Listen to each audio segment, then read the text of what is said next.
Вітає на Хоккайдо, другому за величиною острові Японії та найбільшій префектурі країни. Ось масштаби Хоккайдо на фоні найбільшого острову Японії. Співрозмірний з Ірландією чи Чехією. З точки зору пересічного японця, Хоккайдо – це сільськогосподарський район. Хоккайдо відоме своєю картоплею, кукурудзою та особливо молоком. Більшість часу ми провели у столиці префектури Саппоро. Це місто вдвічі менше за Токіо за площею, а от за населенням менше у 7 разів. Дороги міста сплановані по принципу сітки, і це дуже відрізняється від інших японських міст. Після Токіо я була справді вражена тим, наскільки широкі тротуари та дороги. Але система громадського транспорту розвинена не так сильно, як у Токіо. Фішкою громадського транспорту є ось такий трамвайчик. Вартість проїзду дещо більша, ніж у Токіо. У Саппоро вона варіюється між 200 та 370 єн, а у Токіо від 170 до 320 єн. Особливо після Токіо станції метро виглядають дуже безлюдно. Хоккайдо в Японії відоме своїм кліматом. Це друге найсніжніше місто у світі. Також масштаби міста диктують іншу монументальну архітектуру. Ось це будівля станції Саппоро та прилеглі торгові центри. У Саппоро є багато відомих місць, наприклад, ця вуличка Танукі-Коджі. Це торгова вуличка, яка простягається майже на кілометр. Або Сусукіно – один з найбільших розважальних районів в Японії, включно із сумнівними розвагами. Але в загальному Саппоро запам'яталося як надзвичайно зелене місто. Цього року тут проводяться декілька змагань Олімпіади, і частину міста відгородили для цих цілей. Ще з аеропорту зустрічають багато банерів Токіо 2020. І я не пропустила можливості побачити українську збірну на японському телебаченні.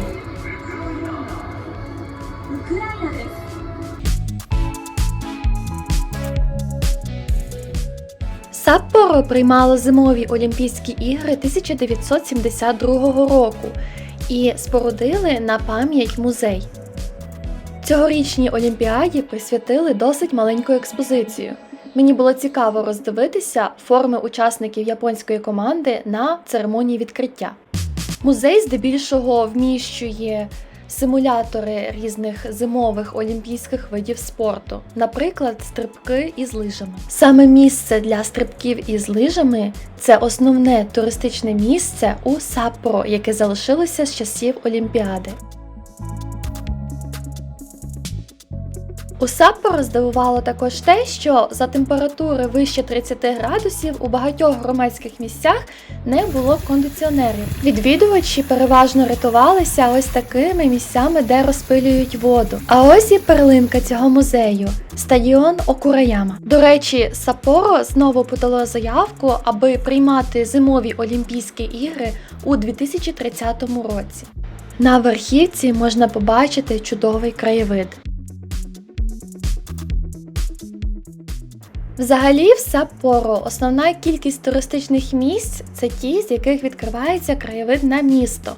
Наприклад, ось ця телевежа Саппоро. Вежа була збудована у 1957 році. Її висота трошки більше 147 метрів. І можна піднятися на верхівку, звідки відкривається найкращий вигляд на Саппоро.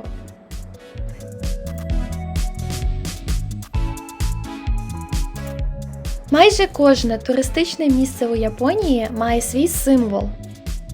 І у телевізійної вежі це так званий Теребі-Тосан, що перекладається схоже на тато із телевізора. Ще одне місце огляду Саппоро розташовується на горі Мойва. Мойва – це заліснена гора висотою 531 метр.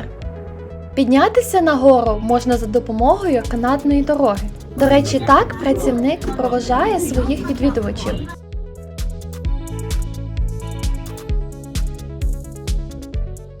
До речі, можна побачити, як виглядає японський цвинтар.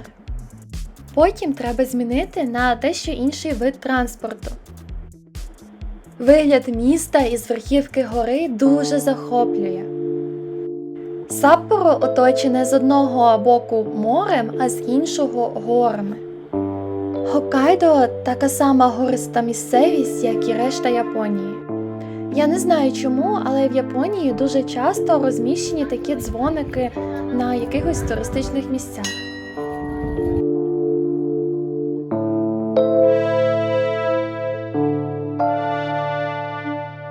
Потім можна частково спуститися, використавши спеціальну стежинку. Насправді я не знаю, коли це місце оновлювалося, бо на Ханбайкі на торговому автоматі побачила рекламу за 2018 рік. Я дуже хотіла потрапити у зоопарк Саппоро, який називається Маруяма Доубуцен. Найвідоміші тварини зоопарку – це білі ведмеді та слони, але було дуже важко побачити всіх через надзвичайну спеку. Кілька років тому зоопарк став відомим, бо звідти втекли шимпанзе. Територія зоопарку вважається однією із найкращих у Японії. На противагу, наприклад, зоопарку Уену в Токіо, де надзвичайно маленькі вольєри. І наостанок рибний ринок, який називається Ніджо Ічіба. Цей ринок дуже невеликий, але вражає своїм колоритом. Тут продають основні відомі продукти Хоккайдо – дині, краби, ікру, морського їжака, тунець, лосось. Деякі продукти на цьому ринку просто максимально чудернацькі. Наприклад, консерва із ведмедя, оленя, морського котика чи морського лева. Можна зайти всередину і потрапити у справжнісінький лабіринт. Люди приходять сюди, аби скуштувати найсвіжіші морепродукти. І багато таких ресторанчиків виглядають дуже дивно. Наприклад, можна з'їсти те, що прямо біля тебе живе у відрі.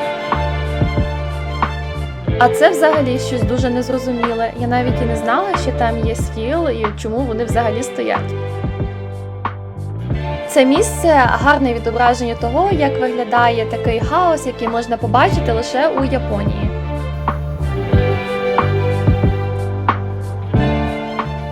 Ми також вирішили щось скуштувати. Ми обрали домбурі. Це рис, а поверх нього морепродукти. Краб, креветка, тунець, лосось, морський їжак, біла риба. Майже все сире. І наостанок ми вирішили зупинитися на ніч у готелі із онсеном. У Хоккайдо також є природні гарячі джерела. І цей готель у стилі рьокана видають усе необхідне. Нас привітали місцевими снеками. Це варабі-мочі із волоського горіха та такий снек із кореня лопуха. Ну і як же ж у Хоккайдо без чаю із кукурудзи?